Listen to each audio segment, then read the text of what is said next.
Graça e paz da parte do nosso Senhor e Salvador Jesus Cristo, aquele que era, aquele que é e aquele que há de vir.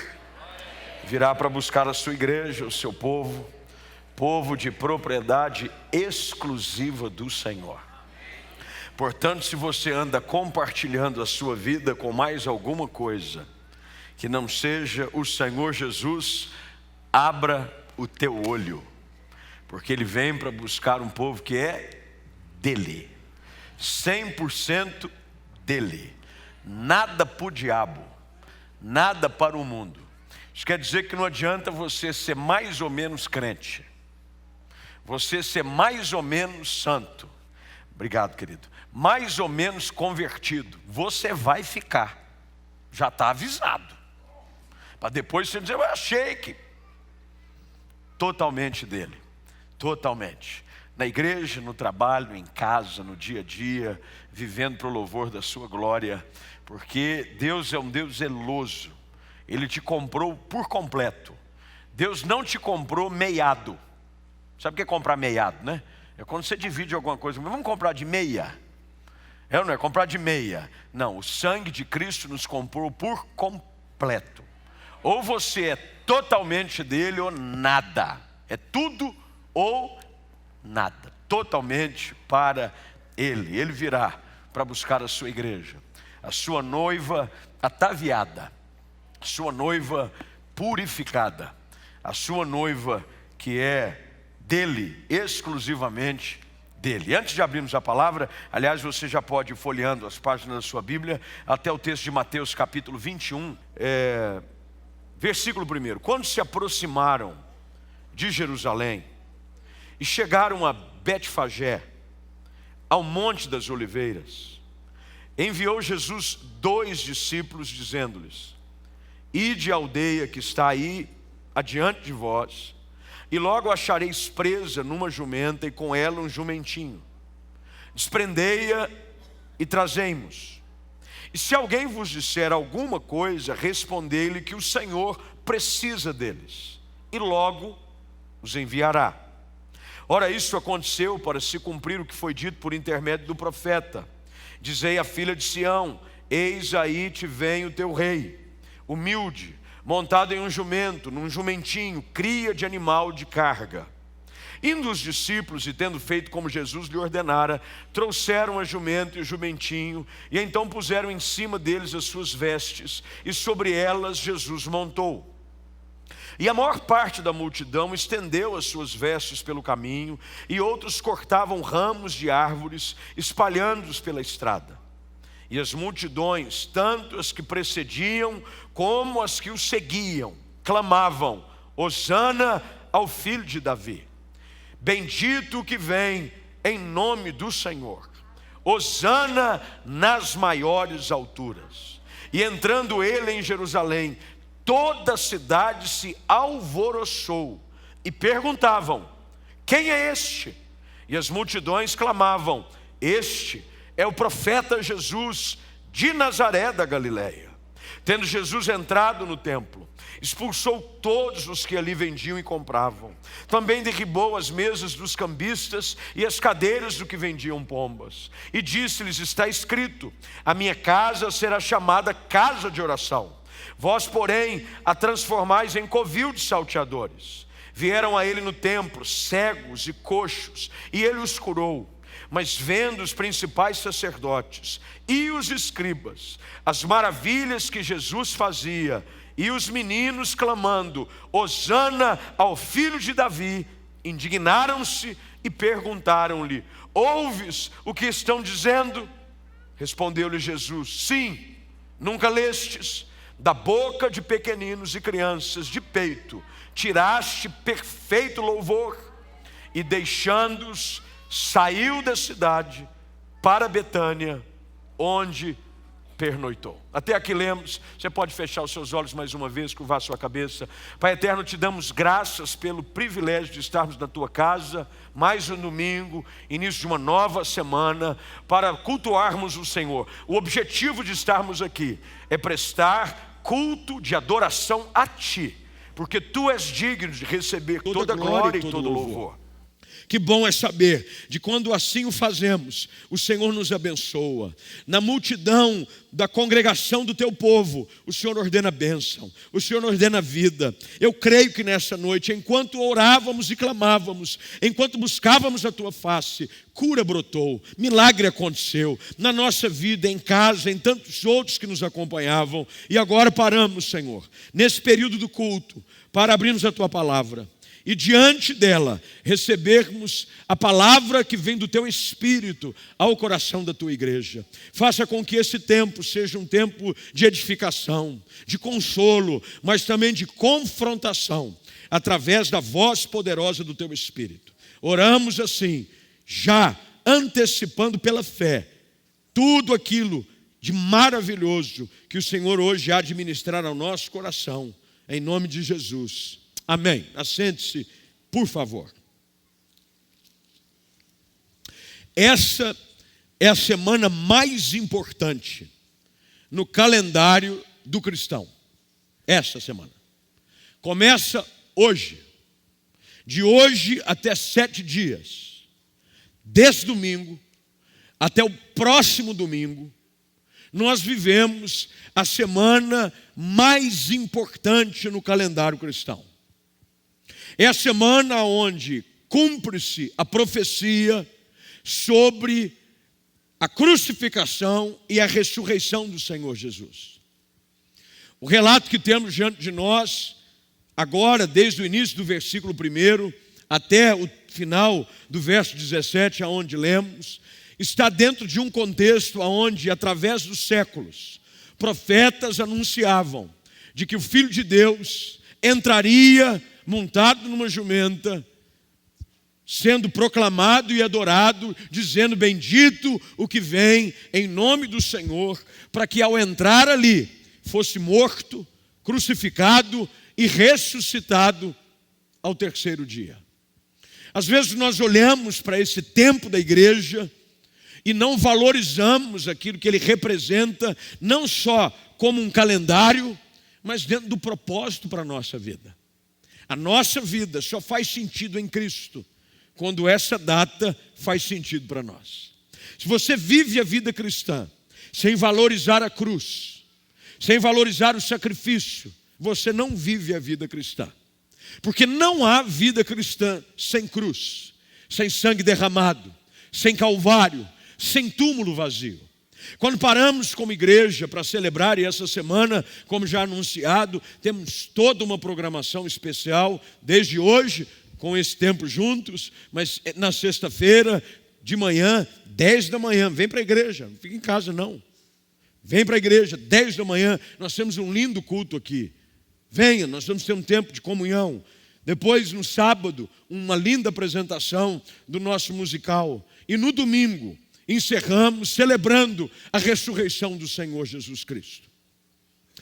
Quando olhamos para esse texto, para o cumprimento de uma profecia tão antecipada e esperada por todos, nos detalhes descobrimos coisas que Deus quer nos ensinar.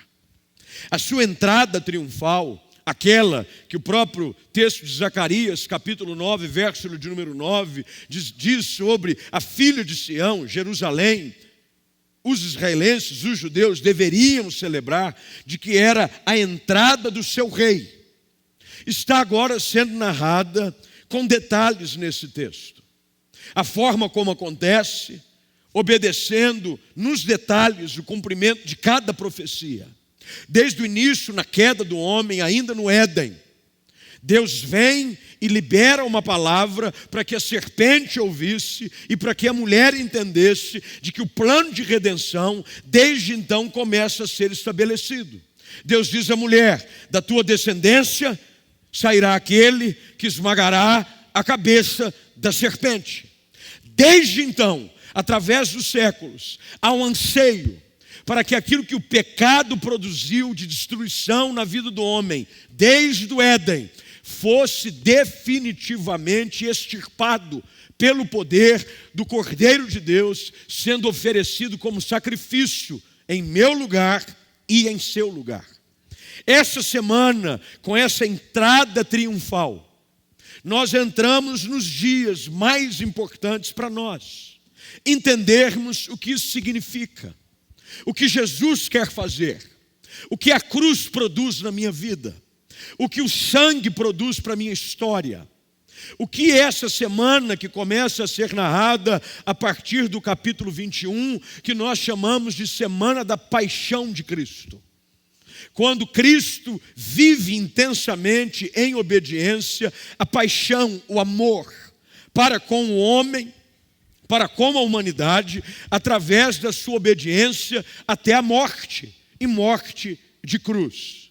Os detalhes são riquíssimos e eu gosto sempre de olhar não só sobre a ótica dessa narrativa, mas é interessante, se você notar também, aquilo que acontece em Marcos, Lucas e João, e ao contrário da maioria das narrativas que são encontradas nos evangelhos sinópticos, que são aqueles evangelhos que encontram semelhança entre si, esse texto também é narrado por João. João, no capítulo 12, a partir do verso de número 12, narra com outros detalhes a importância desse momento. Jesus entra, a entrada dele é uma entrada modesta. Ao contrário do que muitos pensam, ela não estava acompanhada das maiores autoridades da cidade e religiosas da época. Ele estava acompanhado de uma multidão que havia sido alcançada pela sua graça. Pelo fato de Betânia ser uma cidade próxima a Jerusalém, o texto de João 12 diz que muitos que haviam sido impactados pelo milagre da ressurreição de Lázaro estavam presentes na multidão, porque veja que há duas multidões aqui. A multidão que o precedia e a multidão que o seguia. Tinha gente na frente e gente atrás. Gente que o recebia na cidade e gente que entrava com ele na cidade. Mas não havia ninguém com um nome famoso. Eram pessoas que haviam sido tocadas por um Deus que muda histórias. E entendiam de que aquele que ali entrava era o seu rei. Era o seu Senhor. Era o Messias. Jesus entra. E ele entra e vai no lugar que é a sua casa, o templo. O templo sempre foi o lugar de habitação do Senhor Jesus. Todas as cidades que ele ia na sinagoga. Ele pregava na sinagoga. O único relato da sua infância, quando Jesus tinha 12 anos de idade, numa das caravanas que se fazia para prestar o seu culto e oferecer o seu sacrifício em Jerusalém, ele se perde da caravana daqueles que vinham de Nazaré até Jerusalém. A sua mãe dá falta do menino no meio da viagem, volta desesperada para o último lugar aonde havia visto o filho. Toda mãe faz isso. Onde é que eu vi? Ele estava aqui. E a mãe desesperada, como é o desespero de toda mãe que perde um filho, volta, começa a perguntar: alguém viu Jesus? Alguém viu Jesus? Alguém viu Jesus? E diz: eu vi ele conversando com os doutores no templo. A sua mãe vai, o questiona e diz: o que é isso, menino? O que você está fazendo aqui? Qual é a resposta dele?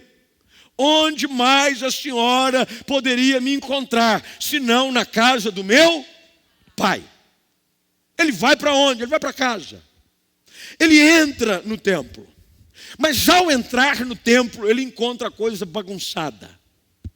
Ele encontra as coisas fora do lugar. Os valores invertidos, as coisas sendo feitas de forma errada. E aqui claramente nós começamos a perceber o que essa semana significa para aquele povo, o que ela representaria a partir daquele momento na história da humanidade, assim como representa para mim e para você hoje. Portanto, hoje, ao olhar para esse texto, eu queria muito que você me desse alguns minutos da sua atenção, nesses talvez 30 minutos que tenho, para te ajudar a entender o que é que acontece nessa entrada triunfal.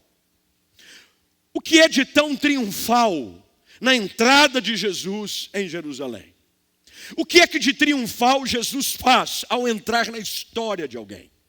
Porque toda entrada de Cristo na história, no coração de alguém, é triunfal. Mas Jesus nunca entra na história de alguém e deixa do jeito que ele encontrou. Jesus entra e muda valores. Jesus vem e confronta as situações. Jesus vem e coloca coisas que estão fora do lugar, no lugar. E coisas que estão no lugar errado, ele tira. Porque quando Jesus entra, ele entra como rei. Ele entra como rei. Ele entra no templo. E ele encontra uma situação estranha, porque havia mercadores e cambistas. Duas classes de pessoas que viviam do templo. Os mercadores faziam o seguinte: muitos vinham de cidades distantes e não poderiam trazer o seu animal. Então o que eles faziam? Eles compravam o animal no templo. Só que havia um detalhe, não era qualquer tipo de animal. O animal aceito era apenas aqueles que haviam sido passados pelo comitê de qualidade do sacerdote. O sacerdote é que dizia: esse pode, esse não pode. Esse animal tem defeito, não pode. Esse animal está correto, pode. Só que olha o que acontece. Eles criam um sistema de venda exclusiva. Já que eu é que digo a qualidade do animal, eu vou ter um monopólio nesse negócio. Quem vai vender o animal sou eu. Não bastasse isso, do monopólio, eles vendiam o animal até 10 vezes mais o valor praticado no mercado. Já imaginou? Hiperinflacionado. Não, mas aqui é Jerusalém. Já ouviu história assim? É igual você tomar café em aeroporto. Se você quiser ter o seu planejamento financeiro familiar abalado, vá tomar um café no aeroporto. Tudo aquilo que você havia planejado, casa própria, financiamento de carro, acaba. Porque no aeroporto, um café quinzão. 15. Se você for comprar um misto quente, dá até para fazer financiamento. Quando Jesus chega, ele percebe que havia uma bagunça. Vendendo-se acima do preço, não bastasse isso, havia uns cambistas. Preste atenção, porque você precisa entender o contexto para entender a aplicação do texto. A única moeda aceita era a do povo judeu. Vinham pessoas de todos os lugares, então tinha os cambistas. Fazia-se o câmbio, como se faz câmbio de qualquer moeda estrangeira. Você chega com uma moeda, pratica-se o câmbio do dia, mas tinha o câmbio do templo. Tinha o câmbio praticado no mercado e tinha o câmbio praticado no templo. Se uma moeda, vamos fazer mais ou menos a conversão daquela que é a moeda estrangeira mais praticada no mundo, que é o dólar. Hoje, R$1 equivale no comercial 3,88, 3,89, está por aí. Se fosse praticada a conversão no templo, é o seguinte: não, o mercado lá fora troca $1 por 3,80, mas aqui é 6. Era por aí. Fazia-se a coisa, não é porque era errado fazer, porque a prática de se oferecer animais, a prática de se pagar para entrar, oferecer a sua oferta, foi estabelecida pelo próprio Deus. O erro não é comprar um animal, vender um animal, não é fazer a prática, o problema era a forma como eles faziam. Jesus então chega, mas causando terror. Eu queria que você imaginasse na sua cabeça, porque tem gente que olha para a cena e acha que Jesus foi todo elegante virando mesa. Meu irmão, Jesus chegou pagando terror no pátio do templo, dando bicuda na mesa, pá! Era animal solto, caba berrando, correndo para um lado, era pomba voando, era moeda quicando na rua. Quem que ele chutou? Ele virou a mesa dos cambistas. Ele vira a mesa dos cambistas. É moeda dos cambistas, misericórdia. Era aquela confusão. Porque quando Jesus entra em cena, a nossa vida parece que vira uma confusão, ou não? Quando Jesus entra, ele vira as mesas. Porque aquilo que está acontecendo aqui é Deus confrontando os valores, os propósitos, os princípios. Jesus chega e diz: não é assim. Se há algo que a entrada triunfal de Jesus produz, não só em Jerusalém e no templo, mas quer produzir na minha e na sua vida, é essa virada de mesa. É colocar os valores da forma correta. Porque quando Jesus entra na nossa história, vamos ser sinceros, os nossos valores estão todos invertidos. O nosso câmbio está alterado. Nós praticamos e valorizamos coisas que não têm valor. Damos valores às coisas do mundo, não damos valores às coisas de Deus. Não honramos família e honramos o pecado. Honramos o pecado e desonramos pessoas. Jesus entra e quando ele olha para o templo está bagunçado. Agora, lembre-se daquilo que Paulo diz. Não sabei vós que sois templo do Espírito Santo. Aqui é que a coisa começa a ficar para você. Então você se assenta, aperta o cinto que vai começar. Porque a verdade é que nós queremos ter uma relação com Deus como aquela que acontecia no templo.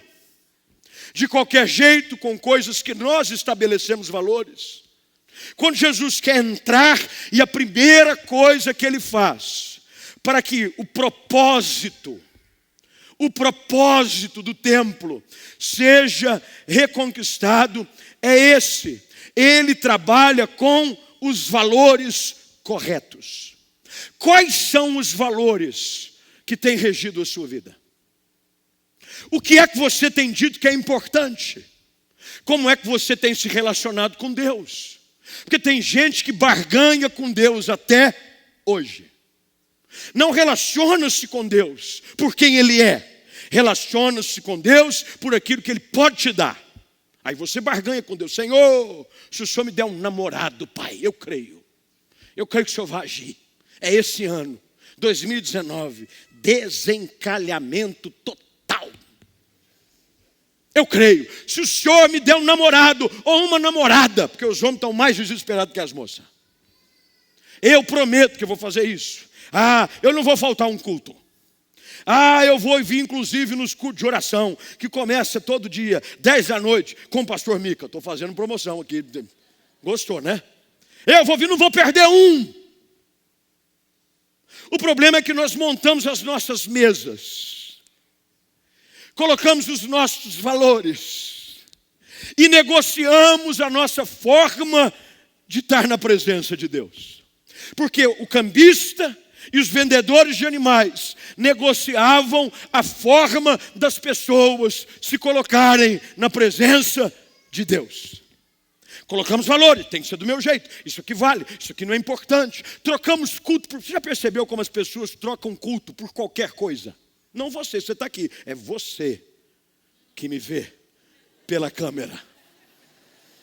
Você que aí está, o Senhor fala contigo agora. Você que ficou para assistir o jogo do São Paulo e do Corinthians e fez um churrasco prolongado. E você trocou qualquer coisa. Está aqui um corintiano sofredor, Deus te ajude. Mas veio para a igreja, sofreu e depois veio enxugar as mágoas. Nós negociamos a nossa forma de estar na presença de Deus. Querido, quando Jesus entra, Ele vira a mesa. Jesus já virou a sua mesa? Se não virou, você se prepara. Porque Ele está doido para virar. Ele está louco para jogar tudo para soltar aquilo que você valoriza, que Ele diz, isso não me vale nada. Há meios e formas de se andar na minha presença. As pessoas criam o seu estilo, a sua forma de adoração. Querem estabelecer qual é a maneira correta, segundo o seu próprio entendimento de estar com Deus. Jesus chega e vira a mesa. Ele estabelece os valores corretos. Segunda coisa, para o templo não ficar longe.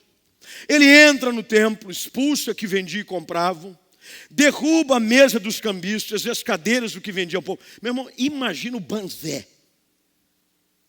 E ele diz, está escrito, a minha casa será chamada casa de... Segunda coisa que Jesus estabelece quando entra triunfalmente na nossa história. Primeiro são os nossos valores, diga valores. Jesus precisa hoje transformar os seus valores. Tem coisa no seu coração que você valoriza, Deus não. Tem coisa no seu coração que Deus valoriza, mas não está aí com o valor que deve estar. Segunda coisa, é o propósito. Ele diz, essa casa será chamada casa de relacionamento com Deus. Oração nada mais é do que um caminho de relação. Não pense você que a oração é um monólogo. Quando você ora, Deus ouve, mas Ele também responde. Deus fala com você enquanto você ora. Ele diz: este lugar não é para ser nenhuma outra coisa, a não ser casa de relacionamento, oração. O povo não orava. Quando nós oramos, lembre-se do que o texto diz, Jeremias 33, 3. Invoca-me e te responderei. Eu falo, Deus, relacionamento. Querido, não tem como você dizer que Cristo entrou triunfalmente na sua vida, se fez rei e senhor do seu coração, se não há prática de oração. Crente que não ora, está fora do propósito. Você tem que orar, e não é orar pelo alimento, você não faz mais de sua obrigação. Tem gente que a única oração que ele faz no dia, e olhe lá, é pela comida. Tem uns que oram pela dispensa. Senhor, tudo que vai ser consumido está abençoado, porque na hora que fizer, já está consagrado. Tem gente que não ora para comer, reconhecendo que é do alto que vem o socorro, que a provisão é fruto da graça. Eu não estou falando desse tipo de oração. Isso é o mínimo que você deve fazer. Se você não ora para comer, que Deus te ajude. Eu não vou falar outra coisa. Tem gente que parece animal, e desculpa a expressão forte, que fica sem comer o dia inteiro, e na hora de se servir a comida, tem gente que é assim, põe... Para. Vamos orar. Senhor, abençoa. Não é esse tipo de oração apenas, isso é o mínimo. Mas é relacionamento. Orar sem cessar, orar o tempo todo. Porque o nosso relacionamento com Cristo é estabelecido pela oração. Eu falo com Deus, Deus fala comigo. Quanto mais eu falo com Deus, mais Deus fala comigo. Qualquer relacionamento, ele é aprofundado assim. Quanto mais eu procuro alguém, mais essa pessoa me procura. Quanto mais eu me distancio, mais essa pessoa se... Normal. Quanto mais eu oro, quanto mais eu busco, mais eu entendo que Cristo se faz presente. Quando Jesus entra em Jerusalém, quando ele vai para o templo, ele coloca os valores nos lugares corretos. E ele diz: é necessário vocês entenderem de que este é um lugar de oração. Você foi chamado para viver na presença de Deus. A sua vida deve ser uma vida de constante oração. Em qualquer lugar. Orar sem cessar.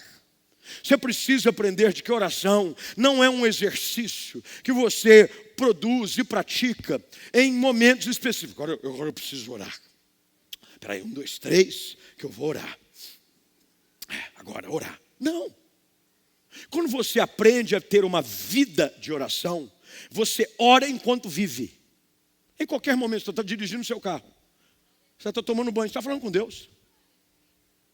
Em todo tempo, em toda hora. Você está em constante espírito de oração.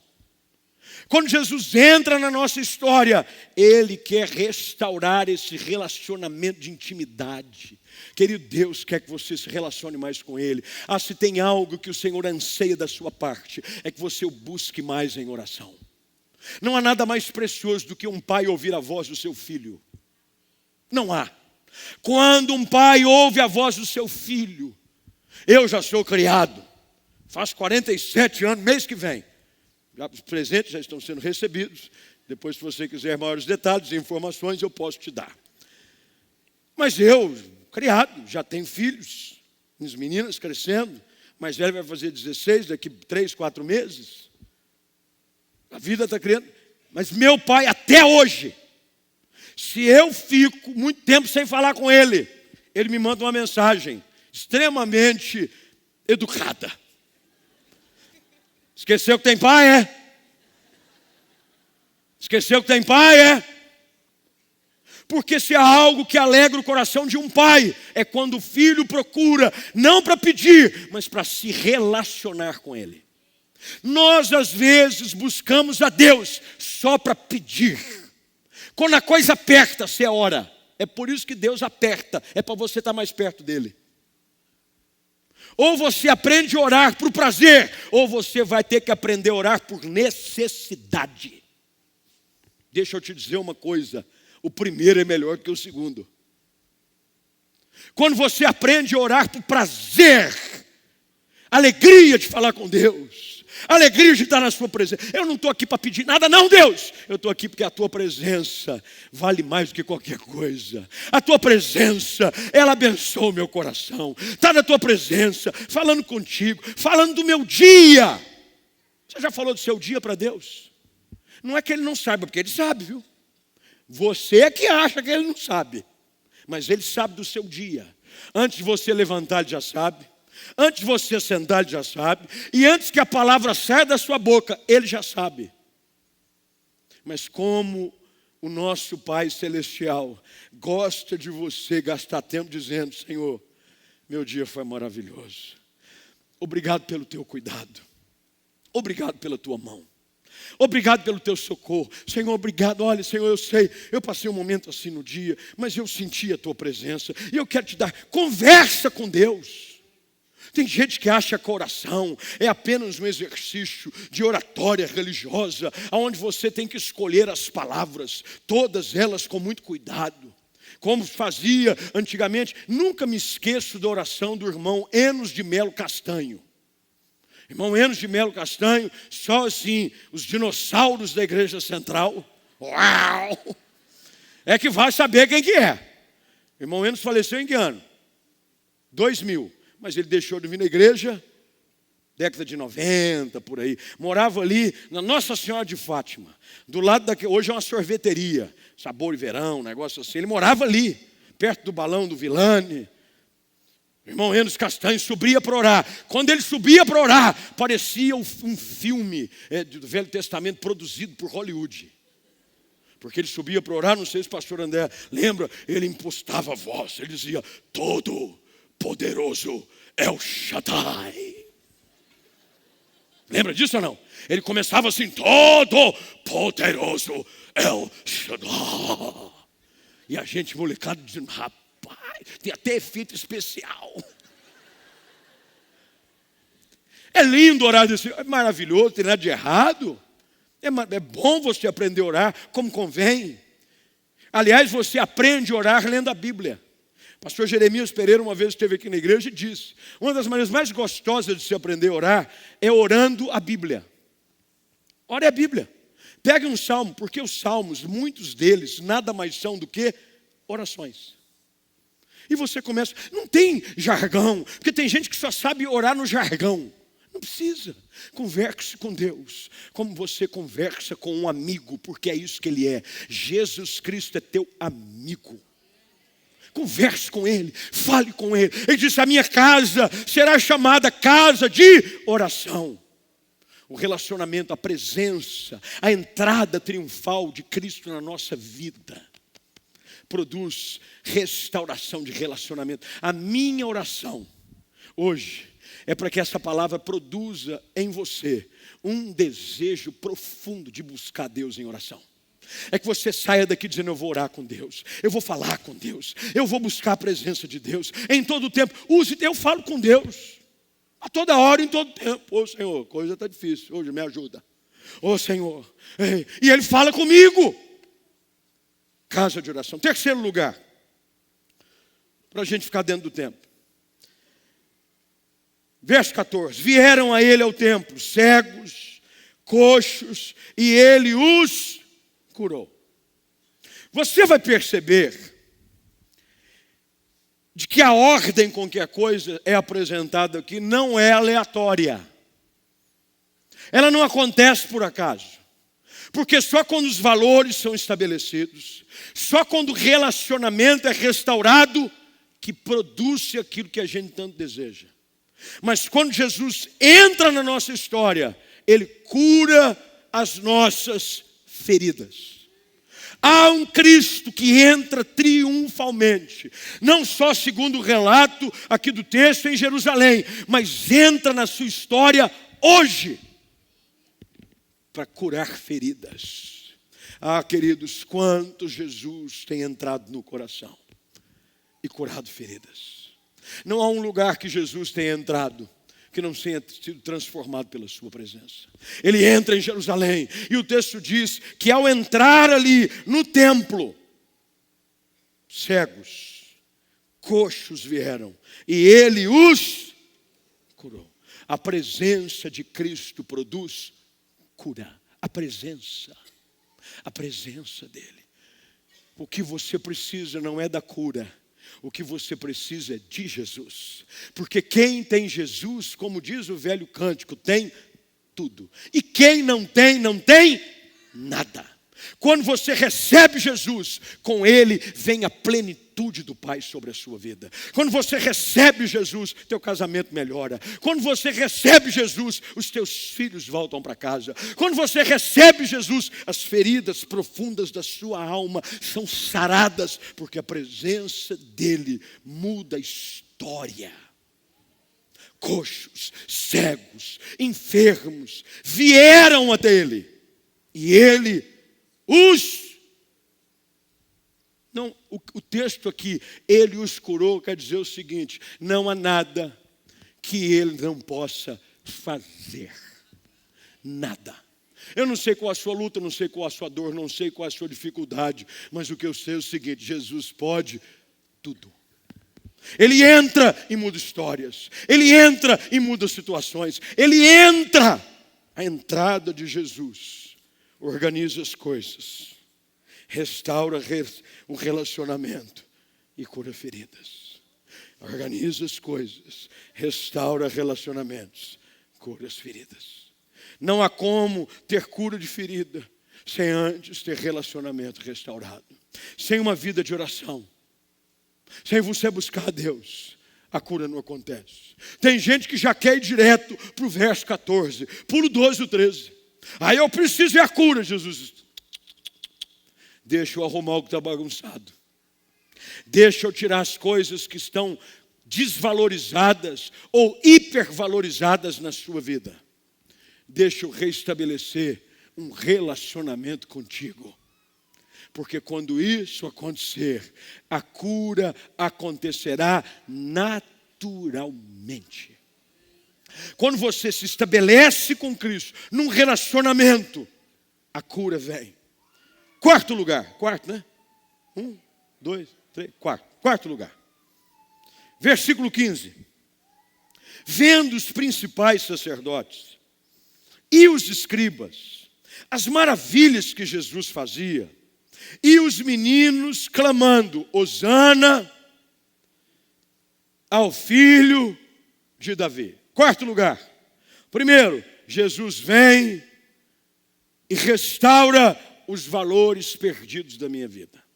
Segundo, Jesus vem e restaura o relacionamento. Terceiro, Jesus vem e restaura a minha saúde física, emocional e espiritual. Quarto lugar, Deus estabelece o propósito dele na minha vida. Você foi chamado para quê? Para a glória de Deus. Quando você reconhece que você foi chamado para o louvor da sua glória. É por isso que o ambiente que Jesus encontra vindo das crianças, os meninos. E olha que coisa interessante. Crianças de peito, bebê. Você recupera o propósito. Você foi criado para adorar a Deus. Quando você entende isso e percebe que tudo que você faz tem que ter um objetivo: trazer glória e louvor ao nome de Jesus. Você vai trabalhar, o teu trabalho ou glorifica a Deus ou traz vergonha ao nome de Jesus. Mas como, pastor? Como que lá na minha seção, no meu departamento, lá na minha empresa, lá na minha loja, como é que a maneira como eu vendo, como eu trabalho, com as coisas que me são confiadas, podem ou não definir o meu estilo de adoração? Porque a tua adoração não está limitada ao momento onde tem músico tocando aqui, que é bom pra caramba. Porque nosso louvor aqui, ó, fala a verdade, hein, gente? O grande eu sou, hit parede. Mas a nossa adoração não pode ficar limitada à condução que é feita neste altar. Você deve ser tanto adorador quanto quando você sair por essas portas. Quando você entrar no seu carro e quando você sair para dirigir, alguém te fechar. O diabo tenta logo na saída da igreja.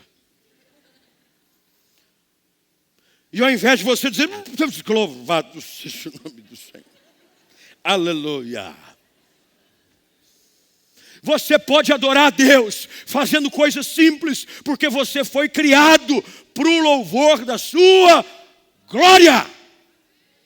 Quando Jesus entra, Ele reestabelece o propósito pelo qual você foi criado. Você não foi criado para ocupar espaço. Você não foi ocupado para aumentar a densidade demográfica. Não existem mais pessoas morando nessa região. Não! Deus te colocou no lugar onde você está. E te plantou nesse tempo chamado hoje, para que o nome de Cristo Jesus fosse exaltado através da sua vida. Na escola, no trabalho, na rua, na igreja também. Mas não só na igreja, porque tem gente que só adora na igreja. Só levanta a mão na igreja.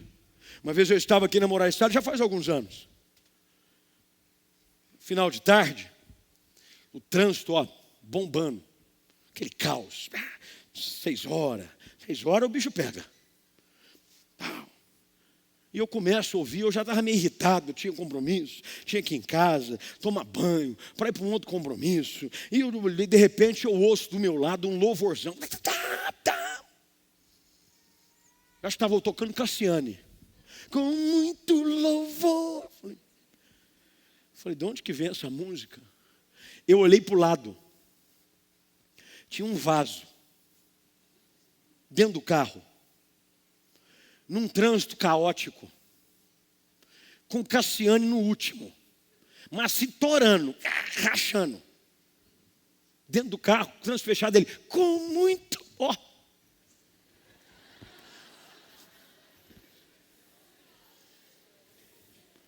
Adorador. Você precisa aprender que você foi criado para adorar a Deus. Ouve, olha que coisa absurda, não é a religiosidade que te leva a um estado de adoração. Quem é que ficou inconformado com a atitude das crianças? Os religiosos. Está aqui no texto, ou não? Os escribas e os principais sacerdotes. Os pastores top da época. Principais sacerdotes, era só a lista dos top 10.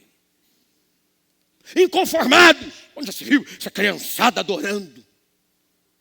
Esses meninos dando glória a Deus. Coisa chata. Porque é isso que o texto diz. Você não está percebendo? Eles perguntaram indignados, vocês estão ouvindo o que eles estão dizendo? Aí Jesus diz assim, estou. E eles entenderam qual é o propósito pelo qual eles foram criados. Ei, deixa eu te dizer algo hoje à noite. Você foi criado por um propósito. Glorificar a Cristo. A sua vida, a tua palavra, a tua atitude. Como você paga as suas contas. Traz glória ao nome de Jesus. Quando você paga em dia, o nome de Jesus é exaltado. Não é só o banco que gosta. Não é só para quem você deve que gosta. Mas quando você paga em dia, você dá testemunho ao nome de Jesus. Tem crente que dá tombo e fala que Deus proverá. E canta a música da Eichela. Deus proverá. Não. A maneira como eu vivo as pequenas coisas da vida cumprem o propósito de Deus em mim. Jesus entra triunfalmente e bota as coisas no lugar. Deixa eu fazer uma pergunta para você antes da gente tocar a semana. Você tem dito que Jesus entrou na sua vida. Ah, Jesus entrou na minha vida. Eu me lembro do dia em que ele triunfalmente entrou na minha história. Pois bem, como é que estão os teus valores hoje? Quais são as mesas de comércio da sua alma que tem sido praticada? Qual é o campo do dia? Quais são as coisas que você valoriza? E será que elas estão compatíveis com aquilo que Deus valoriza? O teu estilo de relacionamento é aquele que Deus quer que você tenha com Ele. Como é que está o seu relacionamento com Jesus? Como é que está a vida de oração? Não, ele entrou, mas é o seguinte. Jesus entra e busca relacionar-se conosco. Eis que estou à porta e bato. Ele disse, se você abrir, eu vou entrar. E ele disse que vai fazer o quê? Vai fazer o quê? Mas antes ele disse que vai fazer o quê? Ele vai ceiar conosco. Não existe lugar de maior relacionamento do que a mesa. É bom, não é, gente? Almoço de domingo. Porque não é um almoço, é a conversa. O almoço é rápido. Porque você come em quantos minutos? Depende do tanto que você come, né? Tem uns irmãos aí que estão comendo o almoço até agora. Mas normalmente uma refeição, ela é rápida. Nos Estados Unidos, os breaks de lanche, naquela comunidade consumista e capitalista, os intervalos de almoço é meia hora. Meia hora, você tem meia hora de break. Você vai, come sanduíche, mesmo porque o almoço deles é diferente do nosso. Nós gostamos da coisa bife, arroz, feijão. Eles não, eles gostam de sanduichinho. O break é meia hora, porque você come rápido. Você não precisa ficar, né? Apesar que tem gente que parece um bicho preguiça comendo. Do garfo até a boca esfriou a comida. A questão não é a comida, é o relacionamento ao redor da mesa. Aí conversa, vai ver a conversa do outro. Vai querer sobremesa? Eu vou. E fica. Um almoço que você come em meia hora vira um relacionamento de 3, 4. Tem gente que emenda para a janta. Olho nesses. Emenda com a janta. Relacionamento com Deus. Como é que está o teu relacionamento com Jesus? Como é que está a tua vida de oração? Quanto tempo você tem gasto, investido? Você não gasta dinheiro, você não gasta tempo orando, você investe. Quanto tempo você tem investido em oração? Se você fizer um relógio de oração, eu queria te desafiar, cronometrar, vou orar, dispara. Terminei de orar, travo. Vou falar com Deus, solto. Quanto tempo você da sua semana tem investido no seu relacionamento de oração com Deus? Tem uns que dizem, Senhor, vida corrida, não está dando tempo para nada. Relacionamento com Deus. Deus hoje quer entrar na sua história. Assim como Ele entra em Jerusalém, assim como Ele entra no templo, Ele quer entrar na sua vida. E Ele quer arrumar as coisas. E Ele quer te chamar para a intimidade. Ele quer te chamar para um tempo de cura. Ele quer te chamar para um tempo de cumprimento de propósito. Deus te colocou onde você está com um propósito. Você pode dizer amém para isso?